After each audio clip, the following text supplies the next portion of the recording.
Hello दोस्तों, स्वागत है आपके अपने यूट्यूब चैनल AK2 एजुकेशन में। तो आज का हमारा टॉपिक है ट्वेल्थ का। अच्छा, ट्वेल्थ के केमिस्ट्री सब्जेक्ट का आज हम लोग चैप्टर नंबर 6 देखने वाले हैं, जो कि है तत्व के निष्कर्षण के सामान्य सिद्धांत। तत्व के निष्कर्षण के सामान्य सिद्धांत चैप्टर के सभी VVI ऑब्जेक्टिव क्वेश्चन आपको इस वीडियो में कवर कराया जाएगा। और इस वीडियो में सिर्फ ऑब्जेक्टिव ही नहीं, यह भी बताया जाएगा सब्जेक्टिव भी मिलेगा। और सब्जेक्टिव मिलेगा कहाँ से, कैसे मिलेगा, कुछ इंपॉर्टेंट पॉइंट है तो मैं आपको बता रहा हूँ, तब तक के लिए वेट कीजिए। और आपको बता दें, इस चैप्टर का PDF बिल्कुल फ्री में मिलेगा। और चलिए अब आगे बढ़ते हैं, बिना टाइम वेस्ट किए वीडियो को आगे बढ़ाते हैं। और आपको बता दें, यूट्यूब पर देख रहे हैं तो सब्सक्राइब कीजिए, और फेसबुक पर देख रहे हैं तो फॉलो करना ना भूलें। एक आवश्यक सूचना आप सभी को बता दूं, सबसे पहले AK2 एजुकेशन का यह आवश्यक सूचना है कि 10th और 12th के कंप्लीट कोर्स का नोट्स और PDF बिल्कुल फ्री में मिल रहा है, बिल्कुल फ्री में, जिसमें आप लोग को ऑब्जेक्टिव मिलेगा, सब्जेक्टिव मिलेगा, शॉर्ट नोट्स मिलेगा, चैप्टर के सोल्यूशन भी मिलेगा। तो चलिए अब आपको बता दें मिलेगा कहाँ से। तो आपको लेने के लिए जो भी स्टूडेंट लेना चाहते हैं, यूट्यूब चैनल AK2 एजुकेशन को सब्सक्राइब करके इस व्हाट्सअप नंबर पर स्क्रीनशॉट सेंड कीजिए और बोल दीजिए मुझे इस क्लास का 10 नोट्स और PDF चाहिए। उस क्लास का नोट्स और PDF आपको बिल्कुल फ्री में प्रोवाइड किया जाएगा। तो चैनल को सब्सक्राइब कीजिए, जल्दी से अपने दोस्तों में ज़्यादा से ज़्यादा शेयर कीजिए। चलिए आज के क्लास को स्टार्ट करते हैं बिना टाइम वेस्ट किए। फर्स्ट क्वेश्चन दिया गया है कि सल्फाइड अयस्कों का सांद्रण प्राय निम्नलिखित में से किस विधि द्वारा किया जाता है। सल्फाइड अयस्क, जो सल्फाइड अयस्क है, इसका सांद्रण किस विधि द्वारा किया जाता है। और 4 विकल्प आपके सामने। ऑप्शन ए में फेन उत्प्लावन विधि, ऑप्शन बी में कार्बन के द्वारा अवकरण, ऑप्शन सी में गुरुत्व, ऑप्शन डी में जार दिया गया है। तो सल्फाइड अयस्कों के सांद्रण फेन उत्प्लावन विधि द्वारा किया जाता है, फेन उत्प्लावन विधि द्वारा किया जाता है, जो कि ऑप्शन नंबर है इसका राइट आंसर होगा। चलिए अगला क्वेश्चन देखते हैं। अगला क्वेश्चन दिए गए हैं कि अर्धचालक के रूप में उपयोग के लिए जर्मेनियम का शोधन किस विधि द्वारा किया जाता है। अर्धचालक के रूप में उपयोग के लिए जर्मेनियम का शोधन किस विधि द्वारा किया जाता है। काफी इंपॉर्टेंट क्वेश्चन है। तो किस विधि द्वारा किया जाता है, तो परक्षेत्र शोधन के द्वारा किया जाता है, ऑप्शन नंबर है इसका राइट आंसर होगा।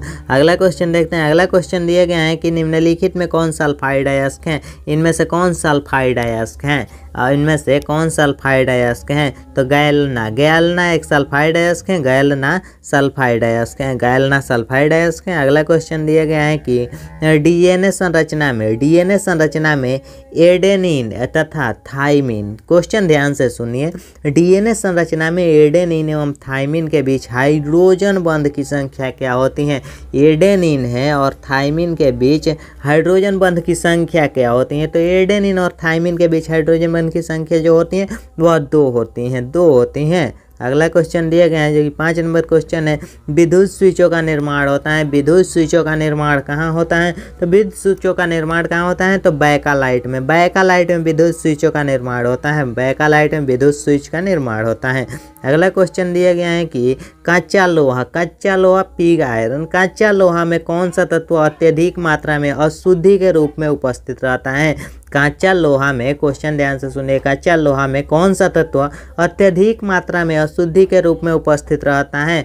अशुद्धि के रूप में उपस्थित रहता है, वह कौन सा है, वह हो जाएगा कार्बन है इसका राइट आंसर। अगला क्वेश्चन दिया गया है, जो कि 7 नंबर क्वेश्चन है। गुरुत्व पृथक्करण विधि से सांद्रित किया जाता है, गुरुत्व पृथक्करण विधि से सांद्रित किया जाता है, तो कौन है, तो हेमेटाइट को गुरुत्व पृथक्करण विधि से सांद्रित किया जाता है, गुरुत्व पृथक्करण विधि से हेमेटाइट को सांद्रित किया जाता है। अगला क्वेश्चन दिया गया है कि निम्न में से किस अयस्क का सांद्रण रासायनिक लीचिंग विधि से किया जाता है। निम्न में से किस अयस्क का सांद्रण रासायनिक लीचिंग विधि से किया जाता है, तो कौन सा अयस्क है, एर्जेनाइट का सांद्रण रासायनिक लीचिंग विधि से किया जाता है। क्वेश्चन है, फेन प्लावन विधि से किस अयस्क का सांद्रण किया जाता है। फेन प्लावन विधि से किस अयस्क का सांद्रण किया जाता है। तो फेन प्लावन विधि से किस अयस्क का सांद्रण किया जाता है, सीनेबार का सांद्रण किया जाता है फेन प्लावन विधि से। अगला क्वेश्चन दिया गया है, जो कि 10 नंबर क्वेश्चन है।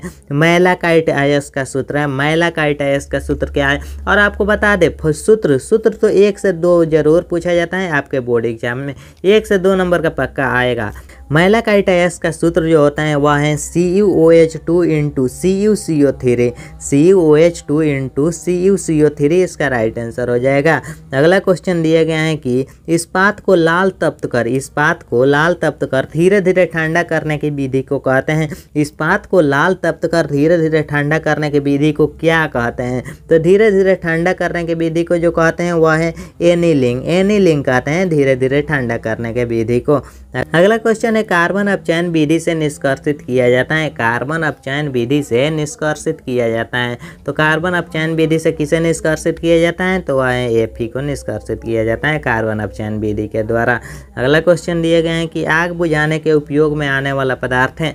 आग बुझाने के उपयोग में आने वाला कौन सा पदार्थ है, तो आग बुझाने के उपयोग में आने वाला पदार्थ जो है वह है CCl4। CCl4 पदार्थ हैं जो कि आग बुझाने के में उपयोग होता है। क्वेश्चन है अयस्क से गंधक अशुद्धि को हटाने के लिए वायु की उपस्थिति में गर्म करने की विधि को कहते हैं। अयस्क से गंधक अशुद्धि को हटाने के लिए वायु की उपस्थिति में गर्म करने की विधि को क्या कहते हैं, तो जारन कहते हैं। जारन कहते हैं गर्म करने की विधि को। अगला क्वेश्चन दिया गया है कि निम्न में से किस धातु को विद्युत शुद्धिकरण द्वारा शुद्ध किया जाता है। इनमें से किस धातु को विद्युत शुद्धिकरण के द्वारा शुद्ध किया जाता है, तो Al जिसे विद्युत शुद्धिकरण के द्वारा शुद्ध किया जाता है। अगला क्वेश्चन है थर्माइट विधि से अपचायक होता है। थर्माइट विधि से अपचायक होता है, तो थर्माइट विधि से किसमें अपचायक होता है, तो थर्माइट विधि से सोडियम में अपचायक होता है। सोडियम में अपचायक होता है थर्माइट विधि से। अगला क्वेश्चन दिया गया है कि सदैव मुक्त अवस्था में मिलने वाली धातु है। सदैव मुक्त अवस्था में मिलने वाली धातु कौन सी है, तो सदैव मुक्त अवस्था में मिलने वाली धातु कौन सी है, तो गोल्ड है। गोल्ड है जो कि सोना सदैव मुक्त अवस्था में मिलने वाला धातु है। अगला क्वेश्चन दिए गए हैं जो कि 18 नंबर क्वेश्चन है सोडियम निष्कर्षण में प्रयुक्त विधि कहलाती है। सोडियम निष्कर्षण में प्रयुक्त विधि कहलाती है, तो सोडियम निष्कर्षण में प्रयुक्त विधि क्या कहलाती है, तो डाउन विधि कहलाती है। सोडियम निष्कर्षण में प्रयुक्त विधि डाउन विधि कहलाती है। अगला क्वेश्चन है निम्न में से कौन सा आयरन का अयस्क नहीं है। इनमें से कौन सा आयरन का अयस्क नहीं है, 4 विकल्प आपके सामने है। इनमें से कौन आयरन का अयस्क नहीं है, तो कैसीटेराइट। कैसीटेराइट आयरन का अयस्क नहीं है। आयरन का अयस्क नहीं है कौन, तो कैसीटेराइट। अगला क्वेश्चन दिया गया है कि निम्न में से कौन सा मैग्नीशियम का अयस्क नहीं है। इनमें से कौन मैग्नीशियम का अयस्क नहीं है, तो कैलामीन। कैलामीन मैग्नीशियम का अयस्क नहीं है। कैलामीन मैग्नीशियम का अयस्क नहीं है। अगला क्वेश्चन दिया गया है कि जिंक ब्लेड से जिंक का निष्कर्षण होता है। जिंक ब्लेड से जिंक का निष्कर्षण होता है, तो जिंक ब्लेड से जिंक का निष्कर्षण होता है तो हो जाएगा भर्जन के बाद कार्बन के साथ अपचयन द्वारा। भर्जन के बाद कार्बन के साथ अपचयन द्वारा होता है जिंक ब्लेड से जिंक का निष्कर्षण। अगला क्वेश्चन है कॉपर पाइराइट का सूत्र है। कॉपर पाइराइट का सूत्र क्या है, तो कॉपर पाइराइट का सूत्र क्या होता है, तो CuFeS2 होता है। कॉपर पाइराइट का सूत्र CuFeS2 होता है। अगला क्वेश्चन दिए गए हैं जो कि 23 नंबर है निम्न में से कौन सा एल्युमिनियम का अयस्क नहीं है। इनमें से कौन एल्युमिनियम का अयस्क नहीं है, 4 विकल्प आपके सामने है। इनमें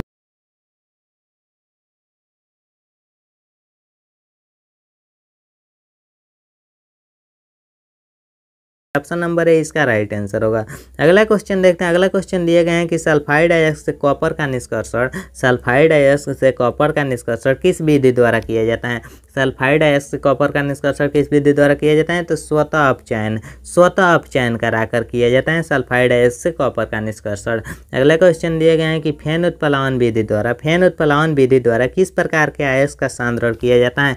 फेन उत्प्लावन विधि द्वारा किस प्रकार के अयस्क का सांद्रण किया जाता है, तो वह है सल्फाइड अयस्क। सल्फाइड अयस्क इसका राइट आंसर हो जाएगा सल्फाइड अयस्क। ऑप्शन नंबर बी हो जाएगा। अगला क्वेश्चन है मैग्नेटाइट से किस धातु के निष्कर्षण किया जाता है। मैग्नेटाइट से किस धातु का निष्कर्षण किया जाता है, तो मैग्नेटाइट से जिस धातु का निष्कर्षण किया जाता है वह हो जाएगा ऑप्शन नंबर बी Fe हो जाएगा राइट आंसर। अगला क्वेश्चन दिया गया है कि ग्लेना किस धातु का अयस्क है। ग्लेना किस धातु का अयस्क है, तो ग्लेना किस धातु का अयस्क है, वह हो जाएगा Pb धातु का अयस्क है ग्लेना। ग्लेना Pb धातु का अयस्क है। एल्यूमिनियम, एल्यूमिनियम का अयस्क है। एल्यूमिनियम का अयस्क क्या है, तो एल्यूमिनियम का अयस्क क्या होता है, आप सभी यह क्वेश्चन का आंसर जानते ही होंगे। तो एल्यूमिनियम का अयस्क है बॉक्साइड। एल्यूमिनियम का अयस्क होता है बॉक्साइड। बॉक्साइड एल्यूमिनियम का अयस्क है। क्वेश्चन है निम्नलिखित में कौन सी धातु प्रकृति में मुक्त अवस्था में पाई जाती है। इनमें से कौन सी धातु प्रकृति में मुक्त अवस्था में पाई जाती है, तो यह क्वेश्चन हम लोग पहले भी एक बार सोल्व किए हैं, वही क्वेश्चन डबल टाइप हो गया है, तो इसका राइट आंसर हो जाएगा सोना। सोना प्रकृति में मुक्त अवस्था में पाया जाता है। अगला क्वेश्चन दिए गए हैं कि निम्नलिखित में से कौन सा एल्यूमिनियम के प्रमुख अयस्क हैं। इनमें से कौन एल्यूमिनियम के प्रमुख अयस्क हैं, तो इनमें से कौन सा एल्यूमिनियम का प्रमुख अयस्क है, बॉक्साइड। बॉक्साइड एल्यूमिनियम का प्रमुख अयस्क हो जाएगा। अगला क्वेश्चन दिया गया है कि समुद्री जल में पाया जाने वाला तत्व है। समुद्री जल में पाया जाने वाला तत्व कौन सा है, ऑप्शन ए में मैग्नीशियम, ऑप्शन बी में सोडियम, ऑप्शन सी में आयोडीन और ऑप्शन डी में इनमें से कोई नहीं दिया गया है, तो हो जाएगा सोडियम। सोडियम समुद्री जल में पाया जाने वाला तत्व है। अगला क्वेश्चन दिया गया है कि कॉपर पाइराइड का सूत्र क्या होता है। कॉपर पाइराइड का सूत्र क्या होता है। 100% आसान है, यह क्वेश्चन आपके बोर्ड एग्जाम में पूछा जाएगा। कॉपर पाइराइड का सूत्र क्या होता है। तो कॉपर पाइराइड का सूत्र क्या होता है। तो कॉपर पाइराइड का सूत्र होता है CuFeS2। CuFeS2 होता है कॉपर पाइराइड का सूत्र। तो चलिए आज के वीडियो में इतना ही। यह देख सकते हैं इस PDF का इस सभी ऑब्जेक्टिव क्वेश्चन का आंसर इसी PDF में नीचे में दिया गया है। तो चलिए यह इंपॉर्टेंट सूचना आप सभी अपने दोस्तों के पास ज़्यादा से ज़्यादा शेयर कीजिए। आज के लिए बस इतना ही। थैंक्स।